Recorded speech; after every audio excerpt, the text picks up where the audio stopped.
সেই কালীদহের অসুস্থ জলকে সুস্থ পরিণত করো। গুরু গোবিন্দ চরণে নিজেকে সমর্পণ করো। তোমাকে এমনই বুদ্ধি করে দেবেন যে বুদ্ধির দ্বারাই তুমি তার চরণে কৃপা পাবে। সেই কালীদহে যে যায় সে জলপান করেই মারা যায়, যে যায় পান করেই মারা যায়, কেউ বাঁচতে পারে না। এবার সেটা মনে মনে ভাবছে কি ব্যাপার, সবাই বললো যে জল পিপাসা লেগেছে, কিন্তু কাউকে দেখছি না কেন, কোথায় গেল সবাই? শ্রীরামও পিপাসাগত হয়ে তাড়াতাড়ি কালীদহে ফিরে এলো। এসে দেখে সবাই পড়ে আছে, সকলেই পড়ে আছে বিষ্ণু নাম করে।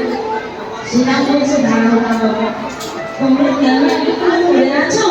আমি দেখছি যাই, আমার পিপাসা লেগেছে তো একটু জল খেয়ে নি। একই ভুল আমার আগে হচ্ছে, পেটের সাথে গ্রহণ করলে না ভুলই কম হয়। আমি কি করলাম? আমি কি কিছুতেই করলাম?